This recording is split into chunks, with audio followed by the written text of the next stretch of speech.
Okay, let's get Yilliam from the Wong family up here. Yilliam and Gobi from the Trope family. Thank you guys for coming. Are we all ready? Shake hands. All right, don't shake hands, whatever. You guys know the rules. Top 10 answers on the board. According to the respondents of the ATRI Top Industry Issues Report, what are the top 10 trucking concerns in the trucking industry in 2020? Zero-emission vehicles. Zero-emission vehicles from Gobi. Survey says number 10. All right, we're gonna give Yilliam a try. What do you think, Yilliam? What was that? The economy. All right, we got economy. Survey says number 1. Let's go over to the Young family. Is it Young or Wong?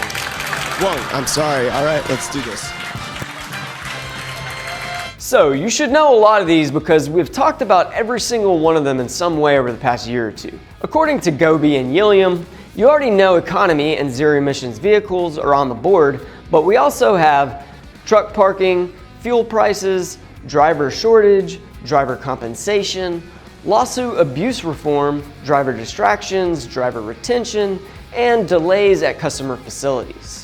So we'll throw some links in the description below to some of the other videos related to each of those topics, but since this is the first time zero emissions vehicles has popped up as a trucking industry concern, let's take a closer look at that. Now, we've been talking about zero emission vehicles for a while on this channel, and Luke has covered it several times in our Looped In with Luke series and on our podcast Caution Wide Right. The reason we are talking about it is because it revolves around CARB, also known as the California Air Resource Board, and their strict emission standards that 16 states across the US have adopted. And even though there is a lot of controversy around EV vehicles, it's not necessarily that all truckers don't want a zero emission vehicle. Why would they care, right?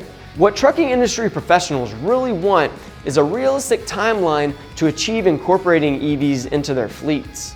So right now, for all states that follow the CARB standard, CARB is requiring that every truck sold in those states be a zero-emission vehicle by 2045. Great Scott! Great Scott! That goal is about as realistic as when Robert Zemeckis made Back to the Future 2 and claimed that all cars would be flying by the year 2015. And they gave a 25-year buffer. We're only working with 12 years here. I don't know about you, but that seems a little far-fetched to me. One major issue is that we do not have the infrastructure to support it yet. Right now, long haul in an EV truck is basically impossible. It would actually be better suited for short haul. But even then, short haul trucking companies would have to spend some major coin to even start the process of switching their entire fleet to EVs. The ATRI did document that full electrification of the US vehicle fleet would require over 40% of the country's existing electricity generation, and in some states like California, that percentage could be even closer to 60%. Also, equipping truck stops across the country with EV charging stations would bring the initial cost of launch to over $35 billion right off the bat. Over 50% of survey respondents believe that understanding these impacts and their associated cost increases across the supply chain is the preferred strategy when considering EVs. Also, over 22% of them believe that the best way to address zero-emission vehicles is to repeal the federal excise tax, which is the highest of any excise tax at 12%.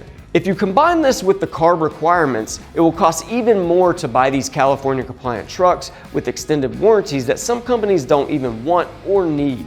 Ultimately, to save money, it could lead these companies to looking for loopholes.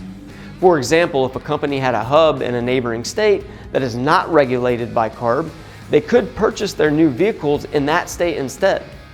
Outside of cost, respondents are concerned about the increased risk for everyone on the road based on heavier curb weights and the increasing size, power, and performance of EVs. At the end of the day, ATRI says there needs to be more research on the safety of EV semis. For example, while EVs with smaller batteries have less fire issues than traditional cars, there's a fear that these bigger batteries in semis could cause more issues. If you have any questions, one of our trucking specialists would be happy to help.